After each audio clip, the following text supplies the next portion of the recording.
வணக்கம் நேயர்களே. கடந்த 2026 சட்டமன்ற தேர்தல் யாருக்கு அதிக பெரும்பான்மை கிடைக்காத காரணத்தினால் தொங்கு சட்டசபை நிலவும் ஒரு நிலவல் உள்ளது. தமிழக வெற்றி கழகத்தை பொறுத்தளவில் முதல் முறையாக 108 சீட்டுகள் பெற்று தனி பெரும்பான்மையுடன் இருக்கார்கள். இதற்கு அடுத்தபடியாக பார்த்தோன்னா திமுக 73 இடங்களை பெற்று இரண்டாவது இடத்திலும், அதற்கு அடுத்தபடியாக 53 இடங்களை பெற்று அண்ணா திராவிட முன்னேற்ற கழகம் உள்ளது. நாம் தமிழர் கட்சி கடைசியாக சென்றுள்ளது. எந்த சீட்டும் கிடைக்கல. 4 முனை போட்டியாக இருந்தாலும் மும்முனை போட்டியாக இருந்தது என்பது எந்தவித மாற்று கருத்தும் இருக்க முடியாது. இந்த சூழ்நிலையில் தமிழக வெற்றி கழகத்தினுடைய தலைவர் விஜய் நாளைக்கு முதல்வராக பதவியேற்க இந்த சூழ்நிலைகளை எப்படி நாம் அணுகுவது, அது எவ்வாறு மக்களுக்கு சாதகமாக இருக்கும்? காங்கிரஸ், விடுதலை சிறுத்தைகள், பாமக உள்ளிட்ட கட்சிகள் பல்வேறு கோரிக்கைகளை, அதாவது இந்த கட்சிக்கு ஆதரவு கொடுக்க வேண்டால் பல நிபந்தனைகளை வைப்பதாக கூறப்படுகிறது. இந்த நிலையில் இது எப்படி இருக்கும் என்பதை குறித்து நாம் ஆய்வு செய்வதற்காக நம்முடைய மூத்த பத்திரிகையாளர் கோ என்று சொல்லக்கூடிய கோபால்சாமி அவர்கள் வந்திருக்கிறாங்க. அவர்களை வருக என வரவேற்கிறோம். மூத்த பத்திரிகையாளர், நீங்க கடந்த பத்திரிகை துறையில பல்வேறு சாதனைகளை நீங்க நிகழ்த்ததை நாம் கண்கூடா பார்த்துருக்குறோம். அந்த வகையில இப்போ உள்ள அரசியல் நிலவரங்கள் எப்படி இருக்கும்னு நினைக்கிறீங்க? அதை குறித்து நீங்கள் கருத்துக்களை தெரிவிங்க. தமிழ்நாட்டிலே ஒரு வித்தியாசமான சூழல், அரசியல் சூழல் இப்போ காணப்படுகிறது. இது யாருமே எதிர்பார்க்காத ஒரு மர்மக்கதையின் கிளைமாக்ஸ் போன்று நடந்திருக்கிறது. ஓரளவு தகுந்த வாக்குகளை விஜய் பெறுவார் என்று நான் நம்பியிருந்தோம். ஆனால் இந்த அளவிற்கு அவர் வெற்றி பெறுவார் என்பதை பெருவாரியாக கணிக்க தவறியிருந்தோம். ஆயினும் மக்களுடைய தீர்ப்பு ஒருவாறு அமைந்திருக்கிறது. இதிலே இப்பொழுது ஆட்சி அமைக்கின்ற ஒரு நிலை, அதிலே 7ஆம் தேதி ஆட்சி அமைப்பது என்று விஜய் அவர்கள் தீர்மானித்திருக்கிறார்கள். இயல்பாகவே மக்கள் பெரும்பான்மையாக எந்த பக்கம் திசை திரும்பி இருக்கிறார்கள் என்று பார்த்து அந்த பக்கமாக அரசியல் பார்வையை திருப்புவதுதான் உண்மையான நியாயம், கண்ணியம். ஆனால் இன்றைய சூழலிலே பல்வேறு அலைக்கலைப்புகளும் தடுப்பரன்களும் விஜய் ஆட்சி அமைப்பதற்கு எதிராக அமைக்கப்படுகின்றன. இது சரியான நிலைப்பாடா என்று அனுமானிக்க முடியவில்லை. முதலிலே திராவிட முன்னேற்ற கழகம் மக்களுடைய தீர்ப்பை ஏற்று ஒரு வலிமையான எதிர்க்கட்சியாக அமைய வேண்டியது காலத்தின் கட்டாயம். அனுபவம் குறைந்த ஒருவர், புதிதாக வந்த ஒருவர் திடீரென்று பெருவாரியான வாக்குகள் பெற்றுவிட்டாரே என்ற அதிர்ச்சியும் ஆச்சரியமும் அவர்களிடம் இருக்கிறது. அனுபவம் குறைந்தது அப்படிங்கிறத சொல்றத நாம் அடிப்படையாக ஏற்றுக்கொள்ள முடியுமா? அதாவது ஒவ்வொருடைய விஷயத்திலும் ஒவ்வொரு தனி பெரும்பான்மை எப்படி வரும், ஆட்சியாளர்கள் எப்படி ஆட்சி அமைப்பாங்கிறது மூத்த பத்திரிகையாளர் உங்களுக்கே நன்றாக தெரியும். இதுக்கு ஒரு அனுபவங்கள் ஏற்கனவே இருந்துதான். ஒரு தொழிலை செய்துன்னா அந்த தொழிலை போய் படிச்சுட்டு அங்கிருந்தா 1ஆம் கிளாஸ் படிச்சுட்டு ஏற்கனவே நீ படிச்சுட்டு வா, அப்படின்னா தான் 1ஆம் கிளாஸ் சேரலாம் அப்படிங்கிற சொல்ற மாதிரி உங்களுக்கு கருத்து இருக்கிறதா மக்கள் பலவாறு இதே பேர் கருத்துக்களை வெளியிட்டுறாங்க. இது குறித்து நீங்க என்ன சொல்றீங்க? அதாவது எந்த ஒரு தொழிலுக்கும் அனுபவம் ஒரு அறிமுக சீட்டு.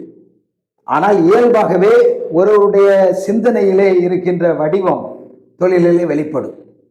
ஒரு அரசியலோ திரைப்படமோ அதை வருகின்றவர்கள் நுழைகின்றவர்கள் ஒருவாறு தன்னை யூகித்து கொண்டுதான் வருவார்கள். அந்த அடிப்படையிலே நற்பணி அமைப்புகள் வைத்து ரசிகர் மன்றத்தை நற்பணி அமைப்புகளாக மாற்றி, குறிப்பாக ஸ்டெர்லைட் எதிர்ப்பு போராட்டங்கள், அந்த பக்கத்திலே விமான நிலைய விரிவாக்கத்திற்கு எதிரான போராட்டங்களிலெல்லாம் விஜய் வந்திருக்கிறார். ஆகவே அனுபவமற்றவர் என்று நாம் தீர்மானிக்கவில்லை.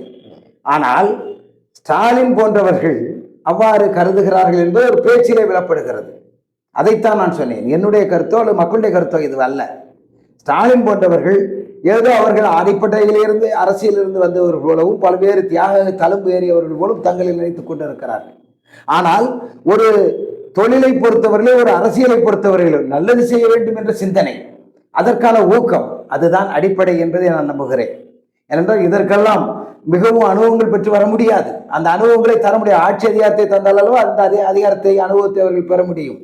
ஆனாலும் அவர்கள் பாணியிலே நான் சொல்கிறேன், அவர்கள் பார்வையிலே அனுபவம் குறைவர் வந்து விட்டார் என்ற அதிர்ச்சியும் ஒரு திக்பிரமையடைந்த நிலைமையுமே அவருடைய சந்திப்பிலேயே நாம் பார்க்க முடிந்தது. நம்முடைய முன்னாள் முதல்வர் அவர்கள் அவருடைய தொகுதி மக்களை சந்திக்க போன இடத்தில் அவருடைய முகபாவத்தையும் மற்றவர்கள் நடந்து கொண்ட விதத்தையும் பார்க்கும் பொழுது இது ஜனநாயகத்திற்கு இந்த நாடகத்தன்மை தேவையற்றது என்றே நாம் கருதுகிறோம். ஏனென்றால் வெற்றியும் தோல்வி வீரனுக்கு அழகு. காமராஜர் அவ்வளவு பெரிய அனுபவம் வாய்ந்தவர். ஒரு மாணவனிடம் சீனிவாசனிடம் தோற்ற கதையெல்லாம் உண்டு. அதே போன்று பல்வேறு ஜாம்பவான்கள், என் சுகவனத்திடம் இவர் ஸ்டாலினுடைய தந்தை கருணாநிதி அவர்களும் தோற்றிருக்கிறார்கள். அவர் கூட சொன்ன யானையின் காதலுக்குள் புகுந்த எறும்பு என்று வர்ணிக்கப்பட்டார். முன்னாள் முதல்வர் ஜெயலலிதாவும் பர்கூர் தொகுதியில பர்கூர் தொகுதியில ஜெயலலிதாவுக்கு எதிராக அவர் ஜெயிக்கும் போது தான். ஆமா, அதுதான் நான் கொஞ்சம் கலைஞருடைய கொட்டேஷனை சொல்றதுக்கு அப்படி மாற்றி சொல்லிட்டேன். ஆக அப்படி அது பர்கூர் தொகுதியிலே அவர் சுகவனம் ஜெயித்தது அப்படி கருணாநிதி அவர்கள் சொன்னார்கள், யானையின் காதில் எறும்பு நுழைந்தது என்று. அது போன்ற ஒரு நிலை தான் இது, எதிர்பார்க்கக்கூடியது தான். ஏனென்றால் அரசியலை தீர்மானிப்பவர்கள் மக்கள், அந்த நாட்டினுடைய சூழ்நிலை, இந்த இரண்டும் தான் அரசியலை தீர்மானிக்கும். எந்த கட்சியோ நம்ம ஊடகங்களோ அரசியலை தீர்மானிப்பதில்லை. பல பேர் அப்படித்தான் கருதி கொண்டு இருக்கிறார்கள். எப்படி ஒரு காலத்திலே பூமிதான் சுற்றுவதாக, பூமியை சுற்றித்தான் மற்ற கிரகங்கள் சுற்றுவதாக இருந்து கணித்தார்களோ, அதே போல அரசியல் தலைவர்களை சுற்றித்தான் அரசியல் என்று சொல்கிறார். ஆனால் மக்களை சுற்றியும் மக்களை சார்ந்த அந்த நாட்டினை சுற்றியும் தான் அரசியல் இருக்க வேண்டும். அந்த அடிப்படையில் ஒருவர் வந்து விட்டார். இந்த வந்தவரை மரியாதையாக ஆட்சி அமைப்பதற்கு உதவ வேண்டியதுதான் எல்லாருடைய கடமை என்று கருதுகிறேன். அது அவர் ஸ்டாலின் அவர்களுக்கும் அதுதான் கடமை. அவர்களுக்கு நியமிக்கப்பட்டது எதிர்க்கட்சி என்ற அந்தஸ்து மக்கள் தந்திருக்கிறார்கள். தெள்ள தெளிவாக தெரிந்துவிட்டது. ஒரு எதிர்க்கட்சி தலைவராக இருந்து கொண்டு இந்த அரசின் அசைவுகளை கண்காணித்து அந்த திசைகளை தீர்மானிக்க உதவிகரமாக இருக்க வேண்டும். அது கடிதோச்சி மெல்ல எரிகின்ற வகையிலே எதிர்ப்பையும் காட்டி அவர்களை செயல்பட விட வேண்டும். புதிதாக வந்த ஒரு அமைப்பு இயங்க வேண்டும் அல்லவா? அதற்கு அனுபவம் மிக்கவர்கள் தான் உதவியாக இருக்க வேண்டும். அவர்கள் உதவிகரமாக இருந்து இவர்களும் நன்றாக செயல்பட்டால் மக்கள் தீர்ப்பு எப்படி இருக்குமோ, ஒருவேளை வருகிறவர்கள் அனுபவ குறைவு என்றால் பின்னால் எப்படி இருக்குமோ அது மக்கள் தீர்மானிப்பார்கள். ஆகவே முன்னதாகவே முடிவெடுத்து மு.க.ஸ்டாலின் அவர்கள் மறைமுகமாக ஒரு சமீட்சை செய்திருக்கிறார். கூட்டணி கட்சியினர்கள் யாரும் போக வேண்டாம் என்பது போல சொல்லுகிறார். எதிர்கட்சியாக செயல்படுவோம் என்பதை நாசுக்காகவே அழகாக சொல்லி தெளிவுபடுத்தி விட்டார். அவர் நிலைப்பாட்டை தான் அவர் சொல்ல வேண்டும். அவருடைய தந்தையார் கூட இதற்கு முன்பு கொள்கை கூட்டு வேறு தேர்தல் கூட்டு வேறு என்று தெளிவுபடுத்தி இருக்கிறார். தேர்தல் கூட்டு என்பது எண்ணிக்கை சீட்டு விளையாட்டுக்காக விளையாடப்படுகின்ற ஒரு விளையாட்டு. அந்த அடிப்படையில் தேர்தல் முடிந்த பின்பு அவர்கள் தன்னிச்சையாக இயங்குவது அவருடைய கடமை. அவர் கட்டுப்படுத்த நினைப்பது மடமை. அதிலும் குறிப்பாக கம்யூனிஸ்ட் இயக்க தோழர்கள் இதற்கெல்லாம் கட்டுப்படுவது எனக்கு நியாயமாக தெரியவில்லை. ஏற்கனவே கம்யூனிஸ்ட் தோழர்கள் மீது பெரிய ஒரு குற்றச்சாட்டு இருக்கிறது, புகார் இருக்கிறது. ஸ்டாலினுடைய ஆட்சியிலே அடிப்படை போராட்டங்கள் நிறைய நடந்தன. குறிப்பாக துப்புரவு தொழிலாளர்களுடைய போராட்டம் நடந்தது. அந்த போராட்டம் நடந்த போது இந்த கம்யூனிஸ்ட் இயக்கத்தினர் வலிமையாக அதை ஆதரிக்கவில்லை. அதே போல வேங்க வயல் பிரச்சனையிலே திருமாவளவன் சுதந்திரமாக செயல்பட முடியவில்லை. இப்பொழுது போராட்டத்தை அறிவிச்சிருக்கிறாரு. நாளை உடனடியாக ஒரு கேஸ் விலை உயர்வு காரணம் கண்டிப்பா போராட்டம் தேவை, நம்ம வேண்டாம்னு சொல்லலை. ஆனா இவ்வளவு நாள் நடத்தாத இப்போ நடத்த ஆரம்பிக்கிறார். இந்த அண்ணா ஹசாரே பாணியைத்தான் இதிலே நாம் சொல்ல விரும்புகிறோம். ஒரு காலத்தில் அண்ணா ஹசாரே ஒன்றிய அரசை எதிர்த்து கடுமையாக களம் புகுந்தார். ஆனால் பாஜக ஆட்சி காலத்தில் அவர் எங்கே போய் பங்கினார் பதுங்கினார் என்று தெரியவில்லை. எப்போதாவது தான் ஏதோ ஆடிக்கு ஒரு முறை அமாவாசைக்கு ஒரு முறை வருகிறார். அதை போன்ற நிலைப்பாட்டை தான் இவர்கள் வைத்திருக்கிறார்கள். அது இதனால் தான் கம்யூனிஸ்ட் தோற்று கொண்டு இருக்கிறது என்று அவர்கள் சுய பரிசோதனை செய்து கொள்ள வேண்டும். எந்த ஒரு அரசாங்கத்தையும் கட்சியும் விமர்சிப்பது நம்முடைய நோக்கம் அல்ல. எல்லோருக்கும் சுய பரிசோதனை முக்கியம்.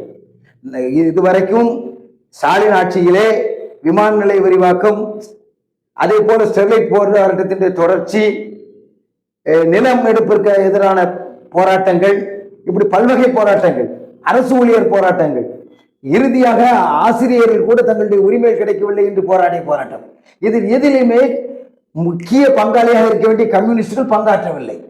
இது மிகப்பெரிய குற்றச்சாட்டு. ஏன் ஓரிரு சீட்டுகளிலே இவர்கள் முடங்கி விடுகிறார் என்பதற்கு ஒரு குற்றச்சாட்டு. அதே போல்தான் நான் வேங்கையில் பிரச்சனையும் சொன்னேன். இது நாகரிகம் கருதி தள்ளி போவதல்ல. அதே போலத்தான் இப்பொழுதும் கொள்கை வேறாக இருக்கின்றவர்கள் கூட்டணி சேர்ந்தார்கள். காங்கிரஸ் கொள்கையும் திமுக கொள்கையும் ஈழத்தமிழர் பிரச்சனையில் ஒன்றா? காங்கிரஸ் கொள்கையும் திமுக கொள்கையும் மாநில சுயாட்சியில் ஒன்றா? மொழி கொள்கையிலே ஒன்றா? ஆனால் சேர்ந்தார்கள். அவ்வப்போது அடித்துக் கொள்வார்கள், சேர்ந்து கொள்வார்கள். ஏதோ 10 ஆண்டுகள் கொஞ்சம் காலத்தை தள்ளிவிட்டார்கள். ஆனாலும் இப்பொழுது அவர்கள் தனித்தனி கட்சியினராக கருத வேண்டும். எல்லா கட்சிக்கும் திமுக தலைவர் தான் தலைவர் என்று கருதிவிடக் கூடாது. அந்த அளவிலே காங்கிரஸ் ஒரு துணிச்சலான முடிவு எடுத்திருப்பதை நான் பாராட்டுகிறேன். இந்த நேரத்திலே மக்களுடைய தீர்ப்பின்படி விஜய் ஆட்சி அமைக்க வேண்டும். அது காலத்தின் கட்டாயம். அதற்கு மற்றவர்கள் ஒத்து வர வேண்டும். ஒத்துழைக்காதவர்கள் விலகி நிற்க வேண்டுமே தவிர அதை கெடுக்க கூடாது. இப்போ காங்கிரஸ் 5 இருக்குது. இப்போ நம்ம ஒரு பதவி ஏற்கனோம்னா கிட்டத்தட்ட நமக்கு 118 கண்டிப்பா தேவைன்னு இருக்கிறாங்க. இதுல வந்து சபாநாயகர் தவித்து அதுல ஒரு சூழல் ஒண்ணு 12 பேர் வேணும். 12 பேர் அப்படிங்கும் போது இந்த 5 இவங்களுக்கு போதுமானதா இருக்காது. மேலும் கம்யூனிஸ்டுகள் வந்து ஆதரவு கொடுத்தால் கொஞ்சம் நன்றாக இருக்கும். இது போக விடுதலை சிறுத்தைகள் இதே இல்லை அப்படிங்கிற மாதிரி சொல்லிட்டாரு. இதில் தான் நான் இந்த நிலைப்பாட்டை சொல்கிறேன். கம்யூனிஸ்டுகளோ விடுதலை சிறுத்தைகளோ இந்திய யூனியன் முஸ்லீம் லீக்கோ இதிலே பின்னடைவு செய்வது மிகப்பெரிய மக்கள் துரோகம். இதை நான் தெளிவாக சொல்ல முடியும். பாஜக போன்ற மதவாத கட்சிகள் வரக்கூடாது என்று இந்திய யூனியன் முஸ்லீம் லீக் சொல்கிறது. இந்திய யூனியன் முஸ்லீம் லீக்கே மதவாத கட்சியா இல்லை என்பது விவாதத்துக்குரியது. ஏதோ அரசியல் பூச்சாண்டித்தனத்திற்காகவோ மேற்பூச்சிக்காகவோ நான் இதை சொல்லிவிட மாட்டேன். மற்றவர்களை உண்மை நிலவரம் இதை நம்ம ஏற்றுக்கொள்ள ஒரு மதத்தின் பேரால் இயக்க நடத்துகிறவர்களே இல்லை என்று நாம் சொல்லிவிட முடியாது. அதே போல இப்பொழுது பாஜக வந்துவிடக் கூடாது என்று பூச்சாட்டி காட்டுகிறவர்கள் அப்படி என்றால் என்ன செய்ய வேண்டும்? விரைவாக உடுக்க இழந்தவன் கை போல விஜய்க்கு ஆதரவு கொடுத்து அவரை தாங்க வேண்டும். அதிலும் குறிப்பாக கம்யூனிஸ்டுகளுக்கும் விடுதலை சிறுத்தைகளுக்கும் இந்த முக்கிய பங்காற்றல் இருக்கிறது. பாஜகவின் ஆதரவு பெற்ற அதிமுகவின் எம்எல்ஏக்களோ வந்து விஜயை தாங்கினால் பிற்காலத்திலே பாஜகவுடைய நிர்பந்தத்திற்கோ அதிமுக என்கின்ற பெருங்கட்சியின் நிர்பந்தத்திற்கோ விஜய் ஆளாக நேரிடும். ஆனால் இவர்கள் 2 பேராக 4 பேராக 5 பேராக இருந்தாலும் இந்திய யூனியன் முஸ்லீம் லீக், கம்யூனிஸ்ட், விடுதலை சிறுத்தைகள், காங்கிரஸ் போன்றவர் ஆதரித்தால் போதுமானது. இவ்வளவு உள்ளங்கை நெல்லிக்கையாக தெரியும் நிலையிலே இவர்கள் தங்கள் கடமையை மறுதளிப்பது மிகவும் தவறு. அந்த விடத்திலே காங்கிரஸ் துணிச்சலான முடிவு எடுத்திருப்பதை நான் பாராட்டுகிறேன். இப்போ இது போக அண்ணா திராவிட முன்னேற்ற கழகத்துல இருக்கிற கூட்டணியில பாமக சேருவதற்கு சில நிபந்தனைகளை விதிக்குது. அது சரிதானா? பாமக ஏற்கனவே நான் பாரதிய ஜனதா கொள்கை அடிப்படையில் தான் கூட்டணி வைத்திருக்கிறோம் என்ற மாதிரி ஏற்கனவே சொன்னார்கள். அதிமுகவை மேவி அல்லது நம்பி அவர்கள் செல்லவில்லை. ஆனாலும் கூட கூட்டணி முடிவிலே அவர்கள் அதிமுகவை சார்ந்திருக்க வேண்டும். தனித்து இப்பொழுது ஆதரவு கொடுக்கின்ற விடயத்திலே சுயேட்சை தன்மையாக இருக்கிறார் என்றால் அவர்கள் மாங்கனி சின்னத்திலே ஜெயித்தவர்கள். இப்பொழுது மதிமுகவை பொறுத்தவரை ஒரு தர்ம சங்கடம் இருக்கிறது. அவர்கள் உதயசூரியன் சின்னத்தில் ஜெயித்தார்கள். அவர் ஆதரவு தர முடியாது. ஆனால் அதுலயும் ஒரு மூத்த தலைவர் வந்து மதிமுக அவருக்கு ஆதரவு கொடுக்காதுங்கிற மாதிரி ஒரு தகவலை சொல்லியிருக்காங்க. அது உண்மையிலேயே அது வேடிக்கையான அது ஒரு அனுபவம் வாய்ந்த ஒரு தலைவர் வந்து அது கட்சி தலைவர் வந்து சொல்வது சரியல்ல. அது நகைச்சுவையான ஒரு விடயமாத்தான் எடுக்க வேண்டி இருக்கிறது. அதே போல பாமகவை பொறுத்தவரையிலே அவர் கூட்டணி நிலைப்பாட்டில் எப்படி இருக்கிறார் என்று நமக்கு தேவையில்லை. இப்பொழுது அவர்கள் கொஞ்சம் சலனப்படுகிறார்கள். விஜய் ஆதரிக்கின்ற நிலைமைக்கு கொஞ்சமாக அசைகிறார்கள். ஆனாலும் அவருடைய நிபந்தனை ஏற்கனவே திமுகவுக்கு விதித்தது போல ஒரு பெரிய நிபந்தனையாக இருக்கும் என்று எதிர்பார்க்கப்படுகிறது. என்னை பொறுத்தவரையிலே அன்கண்டிஷனல் லவ் என்பது போல நிபந்தனையற்ற ஆதரவு விஜய்க்கு கொடுக்கப்பட வேண்டும். அதிமுகவிலே எடப்பாடி பழனிசாமி அவர்களுக்கு அந்த நிலைப்பாடு இருப்பதாக யூகிக்க முடிகிறது. வெளியிலிருந்து ஆதரவு கொடுக்கலாமா என்ற ஒரு சிறு கண்ணோட்டம் இருக்கிறது. ஆனால் மற்றவர்கள் அமைச்சர் பதவியை வாங்க வேண்டும், பங்கேற்க வேண்டும் என்றெல்லாம் நினைக்கிறார்கள். அப்படி இவர் பங்கேற்க வேண்டும் என்று நினைத்திருந்தால் விஜய் ஆரம்பத்திலே மாநாட்டிலே சொன்னது போல ஆட்சியில் பங்கு தருகிற வாருங்கள் என்ற போது அவர் சென்றிருந்தால் அந்த பங்கை கேட்பது நியாயமாக இருக்கும். இப்பொழுது எரிகிற வீட்டில் பிடுங்குவது லாபம் என்பது போன்று ஆதாயம் பார்ப்பது தவறு. இப்பொழுது பெருவாரியான வாக்கு பெற்றவர் விஜய் தான். ஒரு 10-12 இருக்கைகள் கிடைக்கவில்லை என்பதற்காக அவரை பரிசோதிக்க கூடாது. நிச்சயமாக நிபந்தனையற்ற ஆதரவு கொடுக்கப்பட வேண்டும். அதுவும் கம்யூனிஸ்டுகள் முதன்முறையாக சென்றிருக்க வேண்டும். ஏனென்றால் மதச்சார்பற்ற ஒரு ஆட்சி அமைய வேண்டும். இன்றைக்கு தமிழ்நாட்டு அரசாங்கம் என்பது தமிழ்நாட்டு மக்களை சார்ந்தது. தமிழ்நாட்டு மக்கள் கலாச்சார ரீதியாகவும் இங்குள்ள பண்பாட்டு ரீதியாகவும் அரசியல் ரீதியாகவும் வட இந்தியர்களை விட ஒரு மாறுபட்டவர்கள். அதனால்தான் இந்த மும்மொழி கொள்கை, இருமொழி கொள்கை பிரச்சனை எல்லாம் நடந்து கொண்டிருக்கிறது.